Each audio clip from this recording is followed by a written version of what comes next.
बिस्मिल्लाहिर्रहमानिर्रहीम। एक नया दिन, नई सुबह और नई उम्मीद के साथ मैं हूँ ज़हरा रज़ा। प्रोग्राम तिब्बे नबवी सल्लल्लाहु अलैहि वसल्लम में आप सब लोगों को खुशामदीद। आज का हमारा मौजू है लिवर डिजीज़ या जिसको अमराज़े जिगर भी कहा जाता है।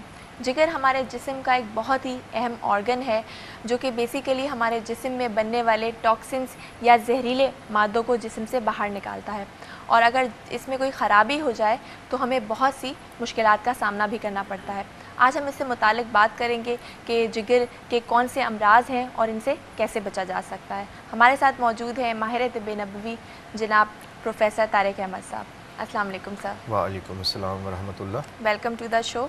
हकीम साहब, इससे पहले कि मैं आपसे सवाल करूं, नाज़रीन आपको मैं नंबर बता दूं, आप भी इन नंबर्स पे कॉल करके प्रोग्राम में शामिल हो सकते हैं। नंबर है 35305778 और 35305779। ये नंबर अगर आप मोबाइल से डायल कर रहे हैं तो 021 मिलाकर इसको डायल कर सकते हैं। इसके अलावा आप हमें फ़ेसबुक पर भी मैसेज कर सकते हैं। हमारा एड्रेस है tibbnabwi/Facebook। हकीम साहब, मौजू की तरफ आते हैं। जिगर के अमराज़ आजकल बहुत तेज़ी से फैल रहे हैं, तो वो कौन कौन से जिगर के अमराज़ हैं जिससे जिगर हमारा बुरी तरह मुतासर होता है? औज़ुबिल्लाहि मिनश्शैतानिर्रजीम, बिस्मिल्लाहिर्रहमानिर्रहीम, अल्हम्दुलिल्लाहि रब्बिल आलमीन, अस्सलातु वस्सलामु अला ख़ातमिन नबिय्यीन। अमराज़ जिगर जिस तरह के आपने बताया कि हमारी बॉडी का एक बहुत बड़ा मेजर ऑर्गन है जिसका काम है खून की सफाई करना, टॉक्सिन को खारिज करना और बहुत से एंजाइम पैदा करना, जिनमें जो कि हमारी सेहत के लिए बहुत ज़रूरी होते हैं। जिगर में अगर देखा जाए तो आजकल जो बहुत ज़्यादा अमराज तेज़ी के साथ फैलता हुआ नज़र आ रहा है वो है हेपेटाइटिस। हेपेटाइटिस एक वायरल इन्फेक्शन है जिसकी वजह से जिगर जो है मुतासर होता है, और ये 5 किस्म के वायरसेस होते हैं जो कि लीवर को मुतासर करते हैं, जिनमें hepatitis A, B, C, D और ई। अब इनमें देखना है कि हेपेटाइटिस ए और ई ये दोनों ऐसे वायरस हैं जो कि लॉन्ग टर्म नहीं चलते बल्कि शॉर्ट टर्म डिजीज़ में इनका शुमार होता है। कि अगर खुदा न खासा हेपेटाइटिस ए हो गया है तो चंद दिन अगर सही तरह से उसका इलाज किया जाए तो हेपेटाइटिस ए ख़त्म हो जाता है। इसी तरह हेपेटाइटिस ई की बात करूँगा कि हेपेटाइटिस ई जो है वो अमूमन प्रेगनेंसी के दौरान जो ख़वातीन प्रेग्नेंट होती हैं उनमें ये ज़्यादा देखने में आ रहा है, उनमें होता है। तो इसका भी अगर सही तरीके से इलाज किया जाए तो ये भी बहुत ही शॉर्ट टर्म डिजीज़ है, बहुत जल्द ख़त्म हो जाती है। अब हेपेटाइटिस ए क्यों होता है, कैसे फैलता है, ये इसकी भी हम बात करते हैं। जी हकीम साहब, वजूहात की तरफ हम बढ़ेंगे। हमारे साथ एक कॉलर मौजूद है इस वक्त। अस्सलाम वालेकुम। जी अस्सलाम वालेकुम। अस्सलाम वालेकुम। वालेकुम अस्सलाम। जी, कौन और कहाँ से बात कर रही हैं?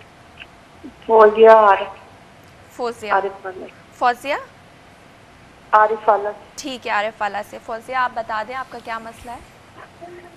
मेरे ना स्किन जो है वो पूरी बहुत ज़्यादा ड्राई हो जाती है, फिर अकड़ जाती है, यानी कि ना स्किन पूरी फंस जाती है। अच्छा। जैसे सर्दियों में होता है, पूरी स्किन के ऊपर ऐसे ड्राइनेस और ना खुश्की जम जाती है और फिर अकड़ जाती है। अच्छा, पूरे हाथों में होता है, मुंह पर, या हर जगह पे होता है जिस्म के? यानी कि पूरे स्किन पे ये प्रॉब्लम होता है, सिर्फ फेस पे नहीं होता, पूरे स्किन पे होता है। ठीक है, सर्दियों में होता है या गर्मियों वगैरह में भी इस तरह के चेंजेस? गर्मियों में भी थोड़ा बहुत हो जाता है, पर सर्दियों में ज्यादा ये आ जाता है, सर्दियों में ज्यादा इस तरह का। अच्छा, आप और बारीक चेहरे पे ना कील और इस तरह की चीजें भी बहुत ज्यादा निकलती है। अच्छा, अपनी एज भी बता दीजिए आप। जी 32। ठीक है फौजिया, आप हमारे साथ रहे, हम हकीम साहब से इसका जवाब लेते हैं। जी हकीम साहब, आरिफ वाला से फौजिया मौजूद थी। इनको एक तो ड्राइनेस का बहुत प्रॉब्लम है, इसके अलावा इनके चेहरे पे कील मुहासे भी हो जाते हैं। जी फौजिया, ड्राइनेस की अगर बात करें तो चूँकि मौसम अब तब्दील हो चुका है काफ़ी हद तक, ख़ास तौर पे स्पेशली पंजाब में, तो चूँकि सर्दियों का मौसम में ड्राइनेस बहुत ज़्यादा हो जाती होती है। मौसम जो है वो सर्द और खुश्क होता है, और ऐसी सूरत में ये अब तमाम सब लोगों के लिए मैं बात कर रहा हूँ, हम पानी का इंटेक बहुत कम कर देते हैं। पानी की कमी की वजह से भी ड्राइनेस आती है आपकी स्किन के ऊपर। उसके साथ साथ हम बहुत ज़्यादा जो मतलब गर्म सूप जो होते हैं या उनको पीना शुरू कर देते हैं, चाय का इस्तेमाल बढ़ा देते हैं, कॉफ़ी का इस्तेमाल हम बढ़ा देते हैं, तो ये चीज़ें जाके हमारी बॉडी में, हमारी स्किन में ड्राइनेस का बायस बनती हैं। ऐसी सूरत में आपने पानी का इंटेक बढ़ाना है। चाय, कहवा, कॉफ़ी, इन गर्म अशिया को जिनका मिजाज गर्म और खुश्क है, इनको आपने छोड़ देना है। और अल्लाह ताला ने हर मौसम के मुताबिक फल पैदा किए हैं। आप देखिए अक्सर लोग कहते हैं कि सर्दियों का मौसम है और सर्दियों के मौसम में जो है वो किन्नू, माल्टा, मौसमी और संतरा बहुत ज़्यादा आ जाता है और वो ठंडा होता है, जिसकी वजह से बहुत सी प्रॉब्लम। ऐसी कोई बात नहीं है। ये वो फल हैं जो कि सर्दियों में स्पेशली हमारे लिए कुदरत की तरफ से ख़ास तोहफ़ा है। इनका आप रस इस्तेमाल करें। किन्नू, माल्टा, मौसमी, संतरे का आपने रस इस्तेमाल करना है, ज़्यादा से ज़्यादा पानी का इंटेक बढ़ाना है और उसके साथ साथ आपने हेपातिप का इस्तेमाल करना है। हेपातिप का एक साशा सुबह नाश्ते के बाद, एक रात खाना खाने के बाद आप लीजिए, इससे इंशाल्लाह आपको शिफा होगी। अर्के गुलाब आप ले लीजिए 1 कप और उसमें 1 टेबल स्पून आपने ग्लिसरीन का शामिल करना है। इनको मिक्स करके जो अपनी बॉडी जहाँ जहाँ ड्राइनेस है वहाँ पे आप इसको अप्लाई कर सकते हैं बैरूनी तौर के ऊपर। जी, एक और कॉलर हमारे साथ इस वक्त मौजूद हैं। अस्सलाम वालेकुम। अस्सलाम वालेकुम। वालेकुम सलाम। जी, कौन और कहाँ से बात कर रहे हैं? सिकंदर बात कर रहा हूँ लाहौर से। जी जी, मुझे ये मालूम करना था हकीम साहब से कि हकीम साहब लाहौर कब आ रहे हैं? अच्छा, ठीक है। जी सर। इसके अलावा कुछ जानना चाहेंगे? कोई और बीमारी? मौसम थोड़ा सा चेंज हो रहा है तो इसमें हमें शहद का कितना इस्तेमाल करना चाहिए? जी ठीक है, हमारे साथ रहिएगा, इसका जवाब लेते हैं। जी, हकीम साहब सिकंदर थे लाहौर, आप कब तशरीफ़ ले जाएंगे ये थोड़ा सा उन्हें बताओ। जी सिकंदर, सबसे पहले मैं आपको बता दूं, आपने लाहौर का पूछा है तो मैं इंशाल्लाह 9 और 10 नवंबर यानी बरोज़ मुबारक और हफ्ते के रोज़ लाहौर में सुबह 10 से शाम 7 बजे तक अपने तिब्बत नबी सेंटर के ऊपर मौजूद हूँगा। आप वहाँ मुझसे आके मिल सकते हैं। बात की आपने मौसम के चेंज होने की, बिल्कुल मौसम चेंज हो चुका है और शहद बहुत ज़रूरी है। कुरान करीम में अल्लाह ताला फरमाता है फ़ीहि शिफ़ाउन लिन्नास, कि इसमें लोगों के लिए शिफा है। देखिए कितना प्यारा जुमला, कितनी प्यारी बात है। छोटे से चंद अल्फाज में इसको पूरा समो दिया गया, पूरे समंदर को कूजे में। तो आप जो है शहद को इस्तेमाल करें क्योंकि ये आपके इम्यून सिस्टम को बेहतर करता है और शहद के अंदर एंटीवायरल बैक्टीरियल प्रॉपर्टीज़ मौजूद होती हैं, फंगल प्रॉपर्टीज़ भी, जो कि आपको बचा के रखती हैं मुख्तलिफ़ किस्म की डिजीज़ से। तो शहद ज़रूर इस्तेमाल कीजिए। सुबह शाम गर्म पानी में शामिल करके ले सकते हैं। बच्चों को आप बग़ैर पानी के भी वैसे भी आप चटा सकते हैं। तो ये आप शहद इस्तेमाल कीजिए, इंशाल्लाह इससे आपको फ़ायदा होगा। जी बिल्कुल। मज़ीद हम बात करेंगे नाज़रीन के आज का हमारा जो मौजू है अमराज़ जिगर के हवाले से कि इसकी क्या वजूहात हैं, लेकिन यहाँ वक्त हुआ है एक ब्रेक का, हमारे साथ रहिएगा।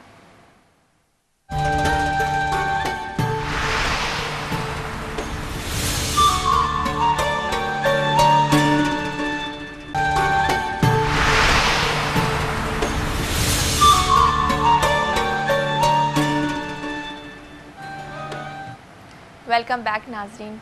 हकीम साहब, हम आपने बहुत सारे जिगर के अमराज बताए। अब मैं जानना चाहूँगी कि जिगर के जितने भी अमराज हैं इनकी वजूहात क्या हैं? क्या हमारा खाना पीना, लाइफस्टाइल? जी ज़रा बिल्कुल से आपने बहुत अच्छा सवाल किया।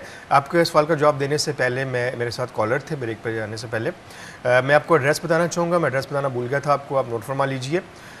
Tibet Nabi centre, FF9 divine centre, बिलमुकाबिल Honda centre, airport road Lahore, बरोज़ मुबारक 9 और 10 तारीख को मैं सुबह 10 से शाम 7 बजे तक अपने तिब्बत नबी सेंटर में मौजूद हूँगा। आप मुझे वहाँ आके मिल सकते हैं। किन चीज़ों की वजह से होता है, क्या क्या हेपेटाइटिस की बात हम कर रहे थे, जिसमें बता रहा था कि ड्यूरिंग प्रेगनेंसी ख़वातीन को ई होता है, लेकिन शॉर्ट टर्म के लिए होता है। इसके अलावा हेपेटाइटिस B, C और D, इनकी तरफ अगर हम आते हैं तो आपने पूछा कि हेपेटाइटिस ए कैसे फैलता है जी। तो हेपेटाइटिस ए के फैलने की जो बुनियादी वजह है वो है गदला पानी, कॉन्टामिनेटेड वाटर एंड फूड। जो लोग बाहर का खाना ज़्यादा इस्तेमाल करते हैं, बाहर के खाने ज़्यादा खाते हैं, वो लोग इस मर्ज़ में मुब्तला होते हैं। अगर देखा जाए देहातों में, आप अंदरूनी सिंध चले जाएँ, आप अंदरूनी पंजाब चले जाएँ या बलूचिस्तान में चले जाएँ, जहाँ पे पानी वो स्टोर करते हैं, वहाँ पानी नहीं है उन लोगों के पास, वहाँ पे वो जोड़ों तालाबों में स्टोर कर लेते हैं, वो लोग इस मर्ज़ का ज़्यादा शिकार होते हैं। या अब अगर हम अपने शहर की मैं अगर बात करूँ कराची की, तो हमारी भी जो पाइपलाइन जो आ रही होती हैं, नालों से गुजर के फटी होती हैं, उनमें भी अगर गंदा पानी शामिल होता है तो भी हम लोग जो हैं जो उसको पानी को पीते हैं तो इसका शिकार हो जाते हैं। अब ऐसे ही सूरत में हो जाए कि पानी को साफ़ करके पिएँ, बॉयल करके लें, उसके साथ बाहर की खुराक जो है खाने उनको बंद कर दें, क्योंकि वो हाइजेनिक तरीके से तैयार नहीं किए जाते। अक्सर आपने देखा होगा कि मुख्तलिफ जो हैं रेस्टोरेंट, उनके ऊपर खाने तैयार करने वाले लोग जो हैं वो हाइजेनिक नहीं होते, उन्हें हिफ़्ज़ान सेहत के असूलों का बिल्कुल पता नहीं होता। तो इस वजह से हेपेटाइटिस ए बहुत तेज़ी के साथ फैल रहा है। इसका आप ये करेंगे तो इंशाल्लाह इससे आप ठीक हो जाएंगे।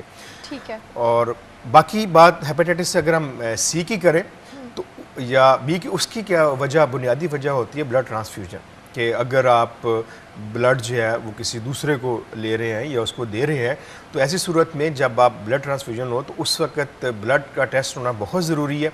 अगर आप ब्लड टेस्ट नहीं करते तो खुदा न खासा डोनर जो है वो अगर हेपेटाइटिस का पेशेंट है तो जिससे ब्लड दिया जा रहा है वो भी उस मर्ज़ का शिकार हो सकता है। ऐसी सूरत में ब्लड का टेस्ट होना चाहिए, और अगर डोनर जो है वो हेपेटाइटिस सी में मुब्तला है तो उसे बताया जाए, और जो जिसको ज़रूरत है ब्लड की उसे वो ब्लड नहीं दिया जाए बल्कि सही ब्लड दिया हकीम जाना साहब, चाहिए। आपने बताया कि ब्लड के थ्रू जो है वो लग जाता है। अगर कोई एक पेशेंट जिसको हेपेटाइटिस है और अगर वो किसी को ब्लड डोनेट कर दे तो उस अफराद को भी वो भी उसमें मुब्तला हो जाएगा। इसके अलावा किस चीज़ से ये ट्रांसफ़र होता है? दूसरी वजह जो है इसकी सिरिंज का इस्तेमाल करना। आप जब किसी भी डॉक्टर के पास जाते हैं इंजेक्शन के लिए या कोई भी, तो वहाँ पे सॉरी, आप थोड़ा सा ये इंसिस्ट कीजिएगा कि आपकी सिरिंज जो है वो चेंज होनी चाहिए, नई सिरिंज इसका इस्तेमाल होना चाहिए। उसके अलावा रेज़र का इस्तेमाल, अगर आप कहीं शेप बनाने के लिए जाते हैं तो वहाँ पे भी आपने थोड़ा सा ये ज़ोर देना है कि आपके सामने जो रेज़र जो है उसको चेंज किया जाए, ब्लेड को उसकी तरह इस्तेमाल। और एक और बहुत बड़ी वजह जिसकी तरफ हम नोटिस नहीं लेते, हम ख्याल ही नहीं करते, कुछ ऐसी ड्रग्स होती हैं जो कि सिरिंज के ज़रिए इंजेक्ट की जाती हैं IV के, तो वो अक्सर आपने देखा होगा कि कुछ वैसे नौजवान बच्चे, बड़े अफसोस के साथ कहना पड़ रहा है, बच्चे इसमें लत में बड़ी तेज़ी से मुब्तला होते जा रहे हैं। तो इस दौरान जब वो ड्रग्स बजरिया सिरिंज जो है अपनी बॉडी में इंजेक्ट करते हैं तो एक सिरिंज जो है उसने इस्तेमाल की, वही सिरिंज दूसरा भी उसको इस्तेमाल करा तो आलूदा होती है। अगर उसको हेपेटाइटिस है सी का वो पेशेंट है तो वो हेपेटाइटिस सी का पेशेंट दूसरा भी बन जाएगा जो उस आलूदा सिरिंज को इस्तेमाल करेगा। तो इन चीज़ों का ख्याल रखना चाहिए ख़ास तौर के ऊपर कि सिरिंज का इस्तेमाल वो गलत नहीं होना चाहिए, सही होना चाहिए। और बाकी जिस तरह मैंने बताया कि आपका ब्लड जो है उसकी पहले स्क्रीनिंग होनी चाहिए, चेक करें इसको किसमें कोई हेपेटाइटिस सी का वायरस तो नहीं है, तो फिर उसको जो है आगे दूसरे पेशेंट को दिया जाए। जी बिल्कुल। हमारे साथ एक और कॉलर मौजूद है इस वक्त। जी अस्सलाम वालेकुम। वालेकुम सलाम। जी वैसे मेरी अम्मी को कमज़ोरी है, कट्टी। जी कौन और कहाँ से बात कर रहे हैं? कराची से मैडम, धर्म नाम है मेरा। क्या नाम है आपका? धर्म। जी, जी जी बताइए धर्म। वैसे अम्मी को कमज़ोरी बहुत है और 40-50 साल की उम्र है अभी फिलहाल। अच्छा, जिस्मानी कमज़ोरी आपको है? अम्मी को। अम्मी को है। अम्मी की उम्र बता दीजिए। 50 के करीब है। 50 साल। ठीक है, ठीक है धर्म, हमारे साथ रहिए, हम इसका जवाब आपको देते हैं। जी हकीम साहब, धर्म कराची से मौजूद थे। इनकी अम्मी 50 साल की हैं, उनको जिस्मानी कमज़ोरी बहुत ज़्यादा है। ठीक है धर्म, आपकी वालदा जो है उनकी उम्र है 50 साल। तो आप चूँकि कराची में हैं, कराची में तिब्ब नबवी सेंटर मौजूद है आप सब लोगों की सहूलत के लिए। आसानी के साथ अगर आप अपनी वालदा को ला सकते हैं तो आप अपनी वालदा को ले। मैं शाम 4 से रात 9 बजे तक तिब्ब नबवी सेंटर मौजूद होता हूँ। एड्रेस मैं आपको बता देता हूँ, तिब्ब नबवी सेंटर बिलमुकाबिल अस्करी 4 गुलशन जमाल, वहाँ पे आप मुझसे मिल सकते हैं। इसके अलावा अपनी वालदा को आप अजवा ब्लेसिंग का ज़रूर इस्तेमाल करवाइए। अजवा ब्लेसिंग 1 चम्मच चाय वाला सुबह नाश्ते से पहले और 1 चम्मच चाय वाला शाम 5 बजे 1 कप नीम गर्म दूध से दीजिए। अगर उन्हें खुदा न खासा ब्लड प्रेशर की प्रॉब्लम है या शुगर के पेशेंट हैं वो, तो फिर ऐसी सूरत में आप अजवा ब्लेसिंग का ½ टीस्पून उन्हें देंगे सुबह नाश्ते से पहले और शाम 5 बजे। और अगर उन्हें शुगर की प्रॉब्लम है तो फिर आप ½ टीस्पून सिर्फ उन्हें नाश्ते के बाद 11 बजे, 10 बजे या 11 बजे दिन आप दे सकते हैं 1 कप गर्म दूध के साथ। इससे इंशाल्लाह उनकी आम जिस्मानी कमज़ोरी दूर होगी। और इससे ये होगा कि अगर देखा जाए तो 40-50 साल के बाद अक्सर खा मर्द हो जो ख़वातीन हो उनमें वीकनेस आना शुरू होती है, क्योंकि हमारी बॉडी के तमाम अज़ा जो होते हैं वो कवा कमज़ोर होना शुरू हो जाते हैं। तो ऐसी सूरत में किसी ऐसे फूड सप्लीमेंट की ज़रूरत है जो दवा का काम भी करे और ग़िज़ा का काम भी करे। इन दोनों के लिए अजवा ब्लेसिंग जो है बहुत अच्छी चीज़ है। अजवा ब्लेसिंग ग़िज़ा का काम भी करती है, दवा का काम भी करती है। इसमें अजवा ब्लेसिंग, अजवा खजूर मौजूद है, गुठली समेत, गुठली का पाउडर भी। इसमें ज़ाफ़रान मौजूद है जिसके बारे में अतिबा कराम कहते हैं कि ये मुक़व्वी आज़ाए रैसा यानी आपका दिल, दिमाग और जिगर को ताकत पहुँचाता है। कुलंजी इसके में मौजूद है जिसके बारे में नबी करीम सल्लल्लाहु अलैहि वसल्लम फरमाते हैं कि इस स्याह दाने को अपने ऊपर लाजम कर लो कि इसमें सिवाय मौत के शिफा है। कितनी बड़ी बात है ये, कितना बड़ा ऐलान है। और उसके बाद जो है इसमें शहद मौजूद है जिसके बारे में कुरान करीम कहता है फ़ी शिफ़ाउन लिन्नास, कि इसमें लोगों के लिए शिफा है भाई, आप इसको इस्तेमाल करें। तो ये सारी चीज़ें मिलके क्या बनता है? अजवा ब्लेसिंग। आप इसको इस्तेमाल कीजिए, इंशाल्लाह शिफा होगी। मंगवाने के लिए आप इस वक्त स्क्रीन पर मौजूद नंबर देख रहे हैं, उन नंबर पर कॉल करके घर बैठे हुए आप फ्री होम डिलीवरी मंगवा सकते हैं। जी नाज़रीन, हमारा आज का मौजू है अमराज़ जिगर। हम मज़ीद बात करेंगे कि जिगर के अमराज से कैसे बचा जा सकता है या कौन सी वो एहतियात है जो करनी चाहिए जिगर के मरीज़ों को। लेकिन यहाँ वक्त हुआ एक ब्रेक का, हमारे साथ रहिएगा।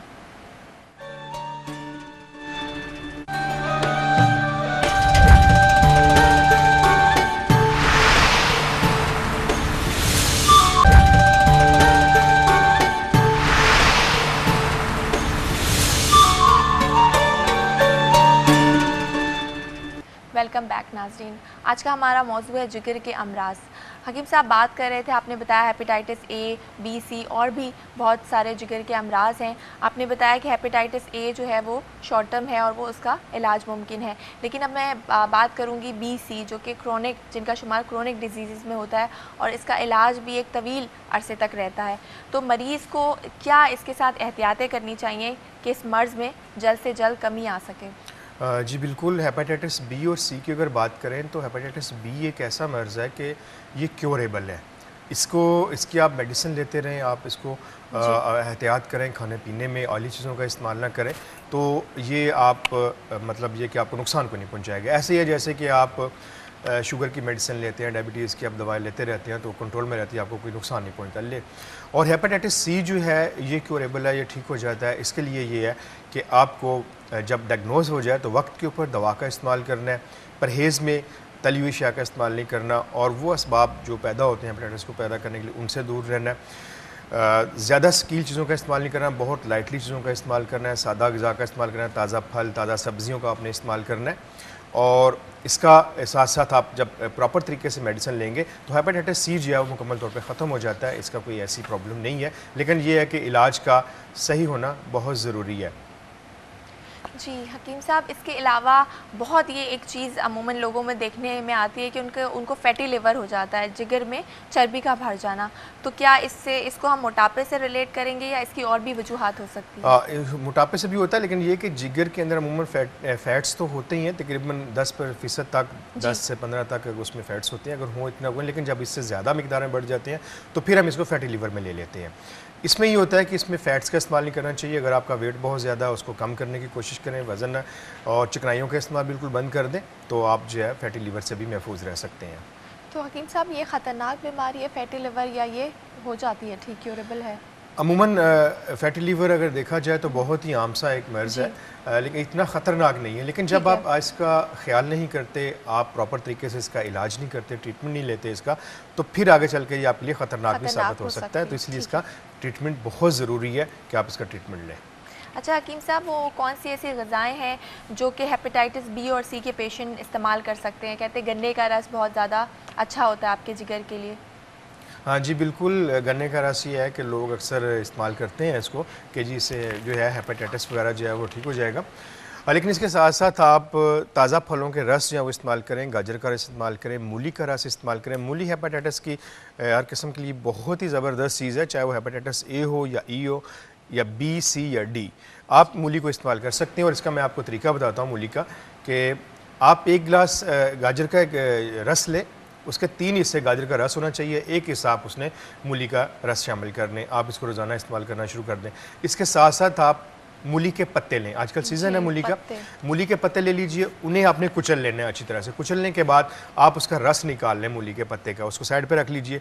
कासनी की यहाँ बात करूँगा, तिब नबी में कासनी के ख़ास मकाम हासिल है, और एक हदीस नबी करीम सल्लल्लाहु अलैहि वसल्लम की मैं आपके सामने उसका मफ़हूम बयान करूँगा कि कासनी जो है इसको इस्तेमाल करना चाहिए, खाना चाहिए, लेकिन बग़ैर धोए, क्योंकि आप फरमाते हैं कि कोई दिन ऐसा नहीं गुजरता जब जन्नत के पानी के कतरे इस पर ना गिरते हों, कासनी के ऊपर। अब ताज़ा कासनी को आपने लेना है, उसको धोना नहीं है। अगर आपने धो दिया तो वो मकसद जो है वो फौत हो जाएगा, ख़त्म हो जाएगा। कासनी के पत्तों को लेके वो भी आप कुचल लें, जितने आपने मूली के पत्ते लिए उतने कासनी के पत्ते लेके उनको कुचल लिया आपने। उसके बाद एक दवा आती है सातर फारसी, उसको कहा जाता है। सातर फारसी को लेके आप अलहदा से पानी में भिगो दें 1 गिलास में। इन पानी दोनों को अलहदा से आपने गर्म करना है। मूली का पानी आप देचकी में डाल के किसी बर्तन में डाल के बॉयल करें, थोड़ी देर के बाद वो फट जाएगा, ग्रीन सा एक लेयर से ऊपर आ जाएगी, वो लेयर को आप हटा दें तो नीचे से बिल्कुल साफ़ पानी जैसे डिस्टिल वाटर होता है वो निकल आएगा, वो आपने ले लिया। इसी तरह आपने कासनी का पानी भी हासिल कर लिया, दोनों पानी मिक्स कर दें और साथ में सातर फारसी जो आपने भिगो के रखा हुआ है उसको आप छान लीजिए। तीनों पानी मिक्स करके आप इसको लेते रहें तो आप यकीन जानिए कि हेपेटाइटिस सी तो भाग जाएगा ऐसे जैसे कभी था ही नहीं। और एक और इजाफा इसमें आपने करना है, वो है हेपातिब। हेपातिब का साशा एक लेके आपके पास 6 टेबल स्पून ये होने चाहिए जो आपने मरकब तैयार किया है तीनों दवाइयों का, और एक साशा उसमें शामिल करके हल करके आप सुबह नाश्ते के बाद और रात खाना खाने के बाद ले लिया करें, तो इंशाल्लाह आप जिगर के बहुत से अमराज से महफूज रहेंगे। वरम से भी, सोजिश हेपेटाइटिस को ही कहा जाता है, तो आप इसको इस्तेमाल कीजिए, इंशाल्लाह शिफा होगी। अच्छा हकीम साहब, जो हम आज बात करें अमराज़ जिगर के, हेपेटाइटिस बी सी आता है, लेकिन अगर इसका एलोपैथिक में इलाज देखा जाए तो एक तवील अरसे तक रहता है और जब तक इंसान ज़िंदा रहता है वो दवाओं पर ही रहता है। तो तिब्ब नबवी में क्या इसका कंप्लीट क्योर मौजूद है? बिल्कुल अल्हम्दुलिल्लाह, तिब्ब नबवी को ये ख़ास मुकाम हासिल है जी। ऑन एयर मुझे इसी शो में कई लोगों ने कॉल करके बताया कि हकीम साहब जो आपने हेपेटाइटिस का नुस्खा बताया, हमने उसको 6 से 9 माह तक इस्तेमाल किया, अल्हम्दुलिल्लाह अब हम बिल्कुल ठीक हैं। माशाल्लाह। नुस्खा मैं आपको बता देता हूँ, आप उसको नोट कर लीजिए, इंशाल्लाह लेना चाहता आपको शिफा होगी। नुस्खा भी स्क्रीन पे प्ले कर रहा हूँ, अब देखिए। अज्जा जड़ कासनी 6 माशा, बरंजासिफ 6 माशा, जड़ सौंफ 6 माशा, अफसन 3 6 माशा, पानी 1 गिलास। तमाम अज्जा को पानी में जोश दें। जब पानी आधा रह जाए तो छान कर 2 टेबल स्पून शरबत दिनार शामिल करके आप सुबह शाम इस्तेमाल करें। इससे इंशाल्लाह आपको हेपेटाइटिस का मर्ज़ या ठीक हो जाएगा। वर्मे जिगर, जिगर की सोजश, ये सारे के सारे अमराज या जिगर का कमज़ोर होना, जिगर के फेल का कमज़ोर हो जाना, उसकी वजह से भी आप में नुमाया खून की कमी नज़र आती है, तो आप इस नुस्खे को इस्तेमाल करें। इसके साथ साथ एक और नुस्खा मैं आपको बताता चलूँ, वो आप नोट कर लीजिए। इसका आपने कलमी शुरा लेना है 25 ग्राम और नुशादर लेना है 25 ग्राम और रेमंद खताई लेने हैं आपने 50 ग्राम। इन तीनों चीज़ों को बारीक पीस के रख लें और इसी दवा के साथ जो अभी मैंने आपको बताई स्क्रीन पे आपने नोट किया, इस पानी के साथ आप इसको 1-1 चुटकी सुबह शाम ले लिया करें। इससे इंशाल्लाह आपका हेपेटाइटिस बिल्कुल ठीक हो जाएगा। और हेपातिब को ज़रूर इस्तेमाल में रखिएगा क्योंकि हेपातिब आपके जिगर का मुहाफ़िज़ है। बहुत बहुत शुक्रिया हकीम साहब, आपने जो 2 नुस्खे बताए हैं, मुझे उम्मीद है कि नाज़रीन अगर आप उनको इस्तेमाल करेंगे तो आपको यकीनन शिफायाबी मिलेगी। यहाँ हमारे प्रोग्राम का वक्त ख़त्म हुआ जाता है। कल फिर मुलाकात होगी एक नए मौजू के साथ। तब तक अपना बहुत ख्याल रखिएगा, अपनी सेहत का बहुत ख्याल रखिएगा। अल्लाह हाफ़िज़।